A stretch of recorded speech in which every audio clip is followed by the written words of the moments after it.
Bonjour à tous, bienvenue dans un nouveau, non pas rapport de bataille, mais un nouveau format sur la chaîne donc, de RSL, un format un petit peu, on va dire, centré sur une armée, mon armée, la Death Guard. On appelle ça les Faction Focus.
Le but de cette vidéo, eh bien, c'est de présenter l'armée des joueurs de la chaîne, mais aussi de parler un petit peu de la façon de les jouer, ce qui est intéressant ou pas aujourd'hui, sachant que on est à 6 mois, hein, un peu plus, de la sortie du codex. Donc c'est intéressant de se poser la question, savoir si la Death Guard est une armée qui peut durer sur le temps de la V9, parce que c'était une des premières armées sorties, alors avec tous les problèmes de confinement, de livraison liés au Brexit, etc. Donc ça a eu beaucoup de retard. Mais du coup, aujourd'hui, qu'est-ce que vaut la Death Guard? Quelles sont les listes qui peuvent sortir un petit peu du lot et les façons de la jouer et donc se demander si la Death Guard est toujours viable et sera éventuellement toujours viable dans quelques mois. Je voulais aussi remercier les gars Crank Wargame, parce que Crank Wargame, on l'a contacté récemment pour avoir un petit partenariat et il nous a offert un magnifique tapis martien. Franchement, celui-ci, il est magnifique. Les détails sont parfaits. Il y a juste ce qu'il faut, il est à la bonne dimension. Vous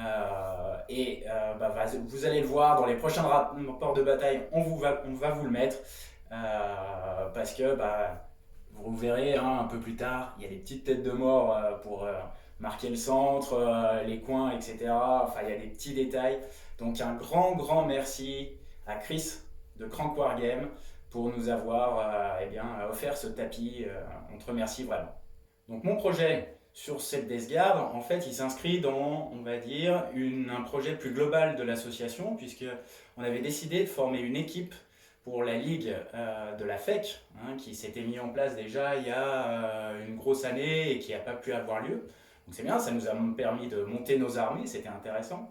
Donc voilà, le but c'était de se dire, dans une équipe, ça serait intéressant d'avoir une faction, une armée qui joue un rôle de défense, et évidemment la Death Guard était toute désignée pour ça. Donc c'est pour ça que je me suis lancé là-dedans. Il y avait d'autres aspects aussi qui m'ont beaucoup plu dans la Death Guard. Déjà, il y a une très forte identité sur cette armée de Nurgle. Il y a des figurines qui sont récentes. Ça, c'était intéressant parce que du coup, les proportions étaient déjà, on va dire, celles des Primaris, entre guillemets. Et puis, les figurines, toute la gamme des figurines de la Death Guard, aujourd'hui, elle est magnifique, hein. On peut se faire plaisir sur de la conversion, parce que Nurgle, entre guillemets, tout passe. Et puis, les détails des figurines, chaque figurine est presque unique, hein. Donc voilà, il y a eu cet aspect-là aussi du hobby qui m'a beaucoup intéressé. Et puis j'avais une envie de peinture un petit peu spécifique, on va dire, partir sur, alors entre guillemets, hein, bien sûr, je m'entends, sur un projet un petit peu grimdark. Voilà, pour rendre cet aspect un peu sombre de l'armée et tout en amenant le côté dégoulinant, pustuleux de la Death Guard. On va pas se mentir aussi, hein, il y avait un aspect financier assez intéressant sur la Death Guard parce qu'il y avait des boîtes de démarrage, la boîte Dark Imperium si je ne me trompe pas, qui fournissait déjà une base hein, assez intéressante. Il y avait les fameux Conquest aussi qui sont sortis à cette époque. Donc du coup ça a permis de se constituer une armée, la base de l'armée, à un prix relativement réduit et de pouvoir compléter après avec des achats d'unités par-ci par-là pour compléter l'armée. Donc c'était aussi un choix intéressant d'un point de vue financier parce que une armée ça a un coût. Et moi j'ai commencé cette armée, c'était à l'été dernier me semble-t-il. Donc j'ai eu le temps de monter. En été j'aime bien faire le montage parce qu'il fait chaud pour peindre. Et dans l'année suivante, peindre toute l'armée avec un schéma bien spécifique. Donc le schéma, il part, on va dire, sur de la contraste. Hein, j'ai utilisé pratiquement que de la contraste sur cette armée, avec le fameux Plague Bearer, je crois, hein, le fameux vert, sur lequel j'ai remis des lavis. Après, j'ai travaillé mes tentacules, toujours avec les contrastes pour pouvoir faire des petites dilutions, etc. À frais, ça c'est un régal. Et puis voilà, amener des petites touches de couleur. J'aime bien le bleu qui amène une petite couleur froide sur la Death Guard. Et après, il a fallu choisir le soclage. Moi, j'aimais bien la terre rouge, entre guillemets, hein, l'aspect un petit peu marécageux, rougeoyant. Voilà, c'était un choix de rendre un petit peu cette armée, en plus le rouge, on va dire, est quand même la couleur complémentaire du vert, ça matchait bien. Donc mon armée, elle a évolué au fil du temps. Pourquoi? Parce que j'ai commencé en fin de V8, où le Plague Marine était assez intéressant à jouer dans des rhinos, etc. Parce qu'il avait été buffé dans un Psychic Awakening, hein, un petit peu. Et ensuite est arrivée la V9, et la V9 a un petit peu changé la donne, puisque il y a des unités qui ont été buffées un maximum, qui sont beaucoup plus intéressantes. Et du coup, voilà, on a fait évoluer un petit peu l'armée sur du Deschro, sur du Thermi, sur du Contemptor, bien sûr. Hein, celui-là, on ne peut pas s'en passer. Et des POX. Hein, donc voilà, c'est un projet qui a évolué aussi, avec quelques conversions sur des princes démons. Alors c'est des AOS, c'est des Raogre Stormfield, je crois. Voilà, avec des petits rajouts un petit peu à droite à gauche. Voilà. Donc je vais vous présenter un petit peu plus en détail cette armée. Évidemment, cette armée, elle est dirigée par Mortarion. Figurine emblématique et surtout tout à fait jouable en V9 aujourd'hui. Pourquoi jouable? Parce que c'est un gros ton. Voilà, je pense que la définition du gros ton, c'est Mortarion. Il est résistant, il fait du psy, il envoie la sauce au corps à corps. Et du coup, c'est une unité vraiment avec laquelle on peut se faire plaisir en V9.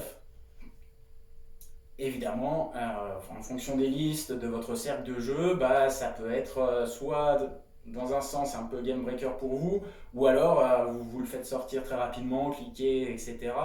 Donc voilà, il est évitable entre guillemets, mais ça reste quand même une unité géniale à jouer. Moi, je prends toujours beaucoup de plaisir à faire des listes avec lui. Au niveau des troupes, on a une grosse trentaine de Plague Marines. Donc avec différents équipements, des fléaux, des masses, du bolter plus classique, etc. Donc voilà, c'était un petit peu l'objectif, c'était de faire une grosse marée en fin de V8 de plagues marines. Ces plagues marines, ils étaient vraiment sympas à ce moment-là. Aujourd'hui, ils sont un petit peu plus compliqués quand même, je trouve, à jouer, même s'ils sont résistants. Peut-être dans des listes avec des rhinos, des termites, etc., dans des builds bien spécifiques. Mais c'est vrai que Le manque d'invue et puis la comparaison avec d'autres unités nous pousse un petit peu à mettre de côté aujourd'hui les plagues marines. Et ça va peut-être revenir, hein. Ça c'est voilà, c'est la roue, comme disait un de mes collègues, la grande roue de la méta tourne. Donc peut-être que ça reviendra, mais en tout cas c'est une bonne base pour l'armée et c'est toujours intéressant de les jouer. On va dire par peut-être petit pack pour faire une action, tenir un objet dans un coin, hein, par 5, ça peut se justifier. La troupe aujourd'hui emblématique de la Death Guard, c'est le Poxwalker. Donc là, il y en a une soixantaine avec 20, avec 3 packs de 20 pardon, qui sont peints dans des schémas un petit peu différents pour que l'adversaire puisse les identifier et moi aussi. Donc les Pox, c'est une unité pas chère, résistante, qui embête toujours l'adversaire. Hein, des marais de pox, ça fait toujours. Il faut s'en occuper parce que sinon ça avance, ça avance. Au corps à corps, c'est pas déconnant non plus, hein, parce que avec le strat pour faire de l'ABM sur des touches de 6, ça commence à faire un petit peu mal. Et puis surtout, ça rip-hop. Hein, donc il y a plusieurs façons de faire rip-hop des unités de POX. Il y a soit le stratagème en phase de commandement, vous allez lancer 7 dés et ils reviennent sur un 4+, sur un 3+, pardon. Ou alors, au corps à corps, dès que vous allez tuer un piéton en fait, hein, de l'infanterie, il va se transformer en POX. Donc finalement, c'est une unité qui revient, c'est assez fluff, hein, voilà, on se transforme en zombie. Et aujourd'hui, c'est vrai que le POX, moi j'aime beaucoup. Euh, je vais développer l'armée sur du POX parce que c'est vraiment une unité qui est intéressante à jouer à l'heure actuelle en V9. Évidemment, pour diriger cette armée de POX, nous avons notre petit Typhus. Hein, Typhus qui a peut-être perdu un petit peu de sa superbe, mais qui est toujours intéressant parce que il fait du psy. Au corps à corps, c'est un gros ton. Il est en armure Terminator, donc il est résistant. Il faut vraiment faire des builds bien spécifiques avec Typhus, mais il reste toujours intéressant. Et dans les petits formats, je pense que c'est quelque chose qui c'est une unité, c'est un QG qui va vraiment apporter des choses. En élite. Alors là, en élite, c'est la pépite du codex, on va dire, parce que la Death Guard a des entrées d'élite qui sont excellentes. Alors d'abord, on a tous les virions, hein, tous les personnages qui sont ici. Donc je les ai tous. J'ai 2 sorciers, alors oui, ils sont en QG, pardon, mais les Malignantes sont très bons. Hein, ils font des BM sur des sorts manifestés à 7+. Et puis tous les personnages qu'on peut avoir, ils ont tous une utilité. Le cloche malpeste, là je trouve jamais son nom en français. Pourquoi pas? Je l'ai testé, vous l'avez vu sur un rapport de bataille en Terminus Est. Il amène un pouce de mouvement supplémentaire aux unités bases autour de lui. Sur 5 tours, hein, vous gagnez un tour quoi, hein, de mouvement. Donc pourquoi pas, c'est vrai qu'il n'est pas trop joué, mais dans des builds spécifiques, il peut être intéressant. Le chirurgien aujourd'hui, il n'amène pas grand chose. Le Phinopen A6, les stats sont quand même pas super sur du Phinopen A6, mais bon, pourquoi pas. Toujours est-il que la fille, elle est géniale. Hein. Voilà.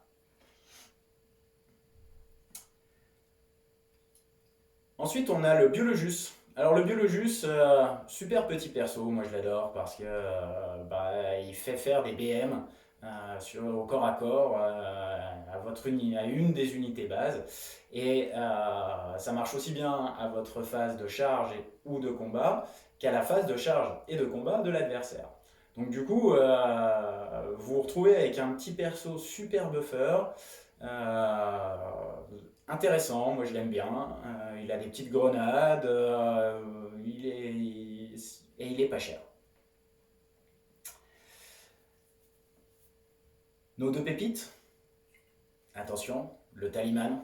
Bon, auto-include, hein, le Taliman, je crois que rien que pour sa capacité à faire récupérer des PC en début de phase de commandement, à la vôtre comme à celle de l'adversaire, ça vaut le coup. hein, il est pas cher et je pense qu'on le voit dans toutes les listes d'Esgard aujourd'hui.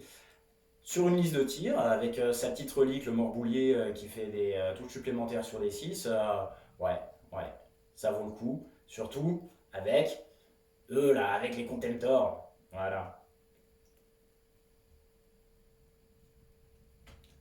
La deuxième pépite, attention. Eh oui, forcément, hein, le Full Blight Spawn. Le Full Blight Spawn avec sa relique, auto-include, qui annule les charges à 6 pouces autour de lui. Alors, pas qui annule les charges, hein, je m'entends, mais qui annule les bonus liés à la charge. Donc, du coup, une unité qui a chargé dans son aura de 6 pouces n'aura pas été considérée comme chargée, comme ayant charge. Donc, voilà, juste pour ça, c'est excellent. Sa lance de pompier là, ben, elle est magique, hein. Il suffit de l'améliorer en lui mettant la relance, hein, de son nombre de touches et qui lui donne plus 1 en force. Tout de suite, ça amène quelque chose à ce personnage parce que bah, en touche auto, force 8, PA-3 de dégâts de mémoire, et ben, il est capable d'aller chercher des véhicules, des avions.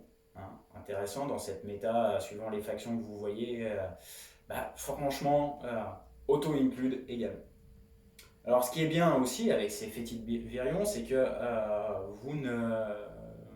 Jusqu'à 3 personnages fétides Virion, ça compte comme un seul slot élite. Donc, ça, c'est très bon parce que vous allez pouvoir cumuler d'autres élites et surtout, celles qu'on va accumuler, eh bien, ça va être des Terminators, les 2 types, et évidemment les Contemptors. Donc, les premiers Terminators, ce sont les Terminators Rouillark. Les Rouillark qui sont très intéressants. Pour moi, on l'a déjà expliqué plusieurs fois sur la chaîne. Pour moi, c'est jouer par 10 avec un When We Stand We Fight et en avant la musique. Hein, pour tomber 10 Blight Lord, ça tombe évidemment, hein, on joue à 40k, suivant le milieu de jeu, tout s'en va, mais ça reste une unité très bonne dans une liste basée sur la tankiness et la défensive. Moi je les joue, on va dire, H, Bolter et 2 fléaux, parce que le fléau est quand même très bon. Et bien là, il y en avait 13 ou 14. Le deuxième choix de Terminator, c'est pour moi la meilleure entrée du codex. Ce sont les Terminators d'Eshro, les fameux Terminators du linceul, qui sont un peu chers, mais ça se vaut largement. Pourquoi? Parce que déjà, ils ont la règle de garde du corps. Hein. Un personnage à 3 pouces 2 ne peut pas être pris pour cible. Voilà. Donc là, rien que pour ça, vous mettez dans le vent beaucoup de choses. Planqué dans une ruine, et ben, avec un petit personnage qui donne ses auras, qui n'est pas ciblable, c'est génial. Pourquoi aussi? Parce que au corps à corps, bah, c'est des gros monstres avec une grosse polyvalence, capable de faire d'énormes dégâts, comme capable de gérer de la masse. Donc ça, c'est vraiment une unité phare de la Death Guard aujourd'hui.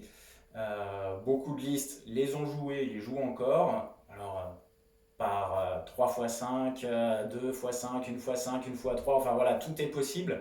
Mais en tout cas, il y en a toujours dans cette V9 de la Death Guard parce qu'ils sont excellents. Ce qu'il ne faut pas oublier, c'est que l'Overwatch, ils sont en touche auto. Peut-être que c'est de la force 3, mais si il y a une réduction de l'endurance dans la portée de contagion, il y a certaines armées, faut pas qu'ils chargent. Hein. J'ai des petits souvenirs, il y en a qui ont essayé. Forcément, les petits gantelets là, ça peut laver beaucoup de choses. Donc cette entrée-là, j'en ai 15 parce que ben voilà, ça reste pour des listes compétitives, ça reste une entrée excellente. Toujours dans les choix d'élite, on va retrouver cette fois-ci les Contemptors. Alors les Contemptors, c'est la grande année des Contemptors. Est-ce que toute la V9 sera celle des Contemptors? Je ne sais pas. Mais en tout cas, ils sont excellents. Pourquoi? Parce que bah, avec le Volkit, ils font de la BM. Voilà, tout simplement. Sur des blesses de 6, ils font de la BM. Et en Death Guard, eh ben, on a un petit combo avec un Taliman, avec un avec un talisman et un lord ou un capitaine qui va leur donner la relance des 1, eh bien on va faire des touches supplémentaires sur les 6, on va relancer les 1 et on va faire de la BM supplémentaire sur des touches, sur des blesses pardon, de 6. Moi j'aime bien leur mettre les petits les lance-missiles parce que ben c'est vrai que des fois ça peut craquer quand même hein, et du coup bah finir une petite unité au lance-missiles toujours qui va bénéficier toujours des buffs, bah c'est vraiment très bon. Et en plus bah, ils peuvent gérer de la masse aussi, voilà donc vraiment l'unité phare aujourd'hui en Death Guard avec ce petit combo elle est excellente. Euh, En plus, ils sont pas gros, donc vous pouvez les cacher facilement. On reviendra après sur cette problématique liée à des listes de tir. Ensuite, en véhicule, alors il y en a évidemment, il y a les entrées principales de la Death Guard. Aujourd'hui, on a 3 plaques burst. Bon, ben voilà, hein, le plaque burst, pareil pour du Wild West Stanley Fight, excellent. Gros endu, de l'invu, des PV intéressants. Après, le mortier est bien, parce que sans ligne de vue, mais ça reste aléatoire. Et des fois, on est très déçu par des tirs de mortier. Le canon entropie, bah, c'est que 2 tirs, donc il y en a toujours un qui passe pas. Voilà, donc c'est pas forcément une unité sur laquelle moi je me base pour de la létalité. Ça peut le faire, mais de façon fiable, c'est plus pour sa résistance, tenir un objet en fond de cours ou faire un Wild West Stanley Fight. En véhicule, toujours, on a trois drones. Alors, chacun équipé avec les 3 armes, parce que bah, il y a des choses intéressantes avec les 3. Évidemment, bon, tout le monde connaît la tondeuse qui fait très mal au corps à corps, et en plus, avec le strat pour faire une intervention héroïque à 6 pouces. Vraiment intéressant. Moi j'aime bien, c'est le lance-peste lourd, bah, parce que c'est de l'arme d'assaut déjà, et il peut aller sniper une petite unité qui est un peu cachée, ou un petit personnage, voilà, toujours.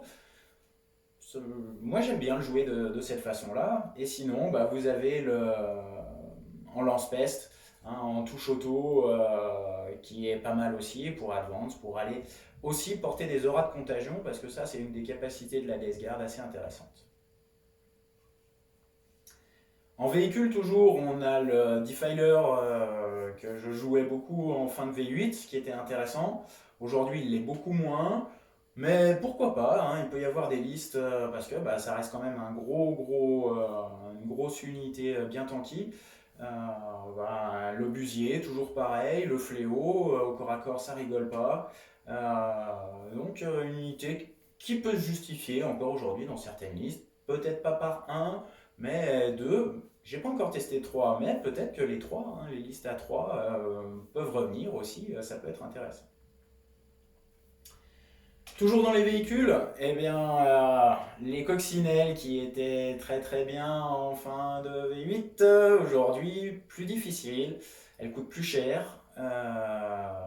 Mais par contre, moi j'ai pas encore testé, j'ai une liste vraiment faite sur les véhicules, et je pense qu'elles ont une petite place à prendre parce que bah, avec un prince démon qui les suit pour leur donner une invue 4+, ça fait pas rire quand même, hein, faut les tomber. Et en plus, il y a du multifuseur. Seule unité en Death Guard qui a du multifuseur. Du lance-missile. -1 au corps à corps pour être touché. Pourquoi pas. Un petit strat qui diminue les dégâts de 1, je crois. Les touches de 1 quand on leur tire dessus. Pourquoi pas. Franchement, par contre, bah, dans cette étape chargée aujourd'hui, c'est vrai que de ne pas pouvoir traverser les décors, ça reste embêtant. En véhicule, toujours, bah, on avait nos fameux transports, les Rhinos, que je joue beaucoup moins maintenant, mais on pourrait réessayer. Je pense que ça peut être sympa aussi. Bon, moi je trouve que le transport se fait vite, soit ouvrir assez rapidement aujourd'hui, soit se faire prendre en cercueil par une unité. Donc Je sais pas, j'ai un petit peu de mal aujourd'hui à les rejouer dans cette méta, mais pourquoi pas, ça pourrait revenir. Et puis bah, j'avais fait des petits ajouts de tentacules rigolos. Voilà. Toujours en véhicule, on avait en fin de V8 ces trois artistes là, le fameux Deredeo, qui était pas mal, hein, qui amenait du tir, beaucoup de tir et du tir puissant à la Death Guard. Aujourd'hui en V9, il est trop cher pour ce qu'il fait. Il n'est pas base, les contemptors sont base. Donc il va pas bénéficier des buffs. C'est dommage parce que moi j'adore cette figurine.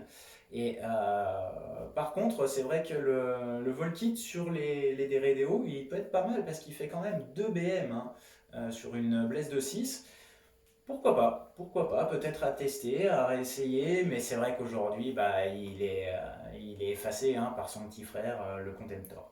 Mais en tout cas, j'adore ces figurines, ces gros robots, avec des énormes canons, vraiment chouettes. En attaque rapide, on a les fameux Chaos Spawn, hein, les rejetons du chaos, les enfants du chaos, figurines magnifiques, bref, un peu vieillissante mais rigolote quand même, puis bon voilà, ça permet de faire ça vite à la contraste, de faire des mélanges et tout, on peut s'amuser aussi. Vraiment intéressant parce que du coup avec le strat, hein, bah, il passe en du 6, en du 6, 4 PEV, alors ils n'ont pas d'invue.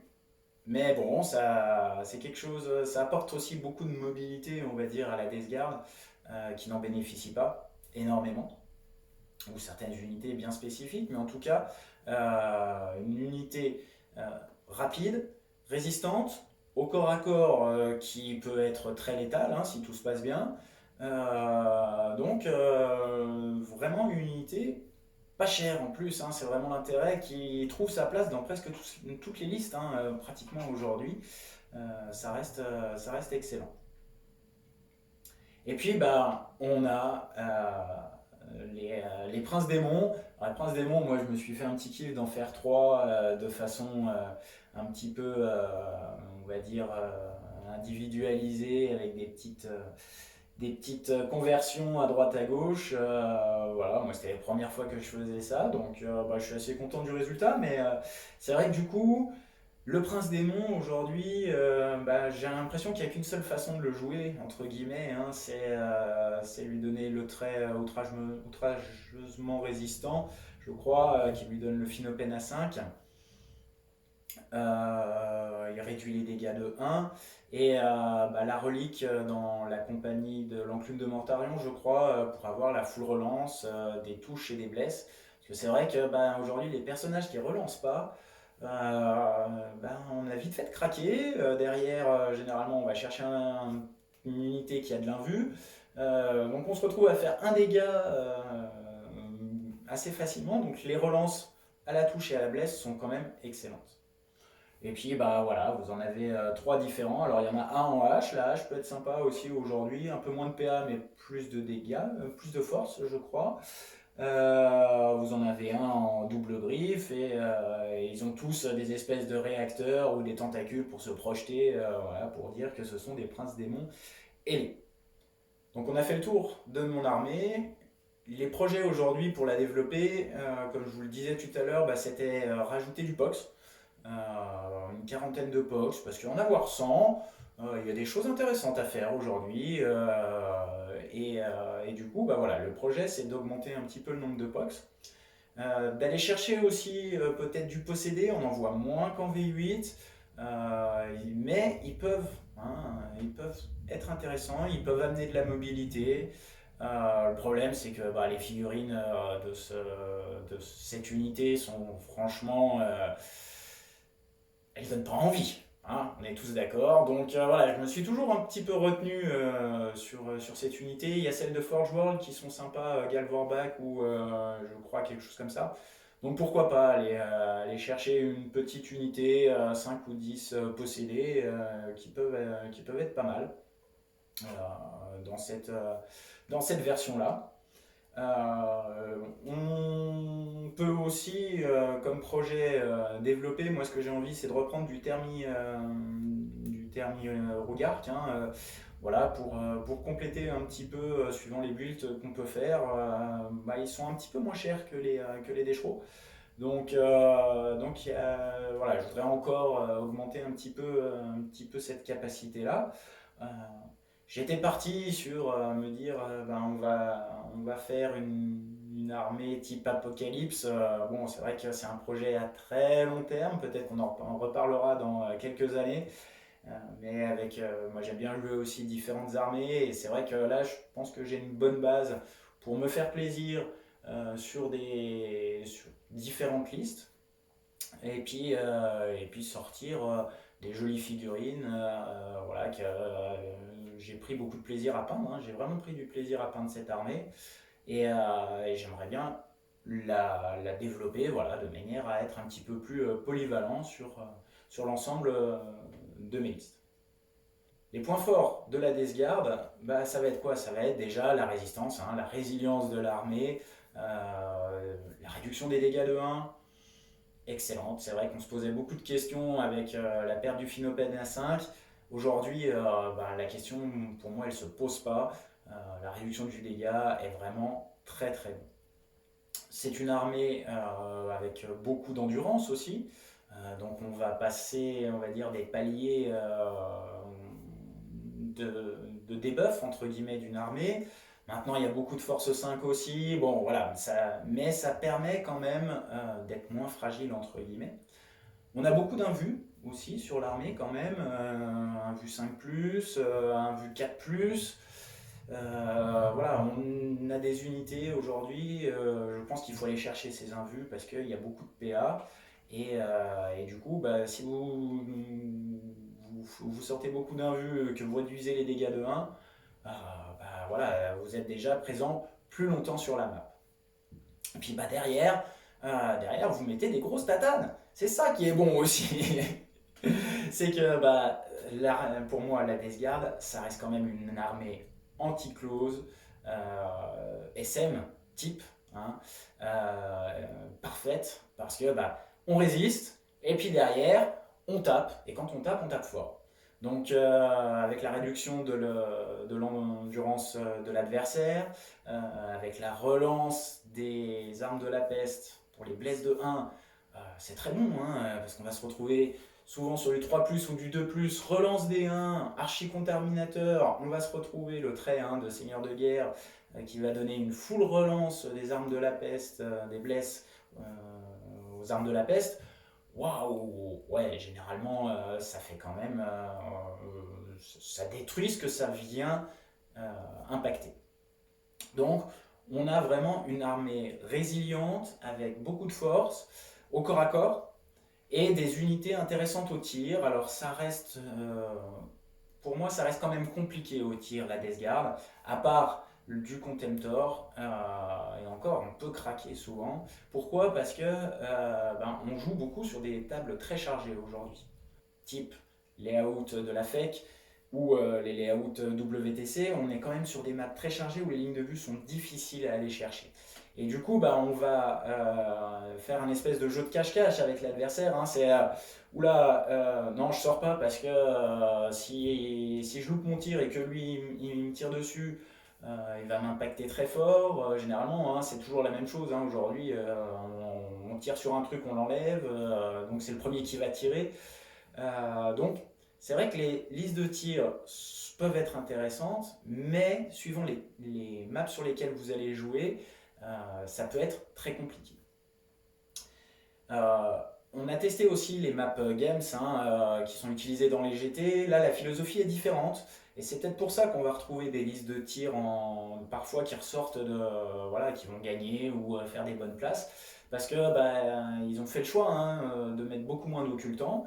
Par contre, de bénéficier du couvert léger. Et c'est vrai que ça change. Ça change les listes, ça change la façon de jouer. Mais c'est vrai que suivant votre cercle de jeu et suivant votre table, bah, une armée de tir sera peut-être moins impactante qu'une liste basée peut-être sur du map control ou sur du corps à corps. Donc ça peut être un point faible, mais qui est valable pour toutes les armées de tir, hein. Mais c'est vrai que du coup, ça casse un petit peu ces listes qui sont très fortes dans certains formats, dans certains layouts. Moi aujourd'hui, ce que j'aime jouer à l'heure actuelle, hein, c'est plutôt des vagues de POX, hein, le fameux Terminus Est qui est une vraie liste de map control où bah, il y a tellement de POX et tellement de thermie de piétons que bah, l'adversaire, faut qu'il ait énormément de ressources pour pouvoir le tomber. Et bah, une fois qu'il a fait ça, bah, ça veut dire qu'on a pris la map, hein, clairement, et que bah, on a un petit peu de monde partout. Ça oblige l'adversaire soit à venir se projeter, mais ça veut dire qu'il va se prendre des grosses tatanes, soit attendre chez lui, et dans ce cas-là, ben, nous on va prendre la map. Donc c'est aujourd'hui, il y a eu des listes hein, qui sont sorties en Terminus Est. Moi je les ai jouées deux trois fois sur la chaîne. J'aime beaucoup ce concept. En plus, je trouve que c'est vraiment fluff, quoi. Voilà, c'est du piéton, c'est des vagues de pox qui avancent. C'est pas très fun à jouer, mais si vous jouez avec la cloque en 3 heures, que vous jouez une centaine de pox ou 80 pox, faut pas traîner, hein. Donc du coup, vous êtes pris dans la game et cette cloque va vous accélérer votre jeu. Et, euh, et du coup, voilà, le but c'est de projeter hein, son armée et de prendre la map.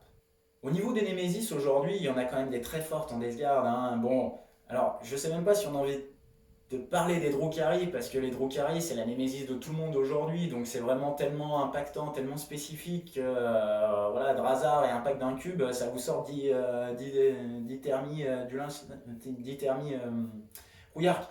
Donc voilà, est-ce que c'est une Nemesis de tout le monde aujourd'hui? C'est vrai que nous, on a cette chance de pouvoir marquer un petit peu de points, donc dans on va dire un format par équipe, ben, voilà, on va pas se prendre un 20-0, ça peut arriver, hein, je dis pas que ça m'est pas arrivé, mais voilà, on essaye quand même d'aller chercher un petit peu plus de points, et du coup on se retrouve souvent face à du Drukhari, de la Meg, voilà, des grosses listes aujourd'hui. L'assista fait un peu moins. La Death Guard résiste bien à l'assista, je trouve. Parce que bah, quand il la touche, il la lave. Quoi. Voilà, c'est direct. Et du coup, il est un petit peu résistant. Mais par contre, c'est vrai que les fameux rétributors, hein, ça vous tombe du thermi. Hein, c'est l'arme parfaite pour du thermi. Donc voilà, suivant les listes et suivant l'adversaire, la map, etc., les Sista, ça se tient à peu près, on va dire. Non, les grosses armées qui sont impactantes pour l'ADG, ben en fait, c'est tout ce qui va tirer fort, avec des forces 6 et au-delà, qui vont faire alors soit du dégât 2 ou 3 ou plus, hein, mais qui vont tirer de loin et qui vont empêcher en fait la Death Guard de les approcher. Je pense au Listeldar par exemple. Et Listeldar qui lave du Pox, hein, on l'a vu toujours pareil sur les vidéos avec Val, où c'est du blast, alors là c'est la fête au Pox. Les avions qui vont tomber du thermi assez facilement. Donc voilà, tout ce qui va tirer de loin est fort et en fait empêcher la Death Guard d'avancer et de venir au contact, euh, c'est quand même compliqué, surtout si l'adversaire va prendre des secondaires qui lui sont bien adaptés et adaptés à la liste adverse. Les listes ABM aussi. Eh oui, c'est là où le Finopen peut-être manque un petit peu, c'est que les listes ABM nous impactent quand même. On a peu de moyens de résistance par rapport à ça. Donc on n'a pas testé encore face à du Thousand Son, mais ça ne saurait tarder. Les GK, je pense que c'est très compliqué aussi. Moi j'ai eu l'occasion de jouer avec ma Death Guard contre des Dread Nemesis. Bon, il faut jouer à cache-cache hein, de toute façon. Mais c'est vrai que tout ce qui va faire de l'ABM, ça va rajouter encore des dégâts sur notre armée. et ça complique vraiment les choses. Donc pour moi, la Death Guard, il y a trois façons de la jouer en fait, hein, de façon un petit peu opti.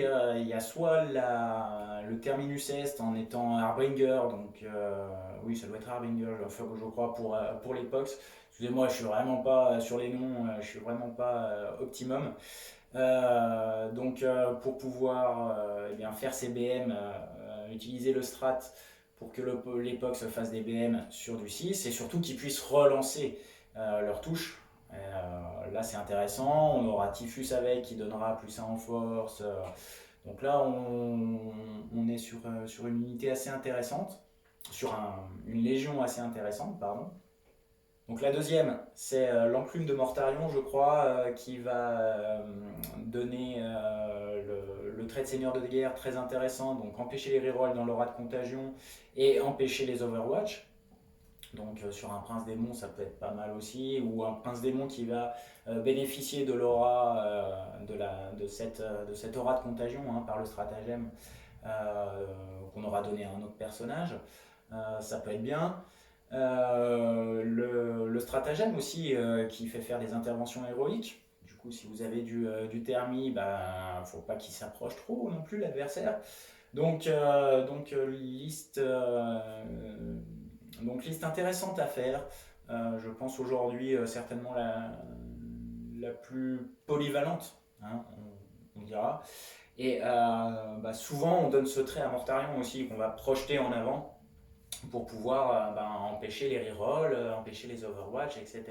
Dans toute une ère, parce que lui, en plus, il a l'aura de contagion à 9 pouces tout le temps. Donc, du coup, vous le projetez devant, c'est quand même assez intéressant.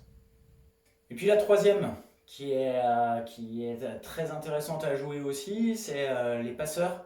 Donc les passeurs, le stratagème est très bon. Moi je l'ai beaucoup joué sur un full by spawn pour augmenter son aura à 12 pouces. Et du coup l'aura, hein, alors c'est pas l'aura de contagion mais c'est ses auras, donc l'aura de sa relique qui va faire une aire à 12 pouces autour de lui assez intéressante. Moi je l'ai beaucoup joué, je trouve que ça apporte vraiment quelque chose à votre armée, parce que si l'adversaire vient, voilà, vous avez toute une aire d'effet qui l'empêchera de taper en premier, et donc du coup vous aurez l'objectif quoi qu'il se passe. Donc pour conclure sur la Death Guard dans la V9 aujourd'hui, je la trouve intéressante cette Death Guard, parce qu'il y a différentes façons de la jouer. Là, on a parlé de trois spécifiques, hein, mais vous pouvez faire sur du véhicule. Voilà, il y a plein de façons de jouer la Death Guard différentes. Donc, se faire plaisir sur la rejouabilité de l'armée. C'est une armée qui n'est pas frustrante non plus, entre guillemets, pour l'adversaire, parce qu'il aura du mal à tomber. Et souvent, les parties sont équilibrées. C'est pas un 20-0 à part les grosses armées dont on a parlé tout à l'heure, mais les parties sur des formats normaux sont assez équilibrées et du coup ça se joue souvent au tour 5, tour 4, tour 5 pour la décision de la victoire un petit peu sur la Death Guard ou l'autre. Voilà, je trouve que c'est une armée très plaisante à jouer. Forcément, c'est pas une armée top méta qui roule sur tout le monde, parce que la méta évolue, mais je pense qu'elle va avoir des armes pour répondre un petit peu à toutes les sorties qui vont pouvoir avoir lieu dans les codex futurs.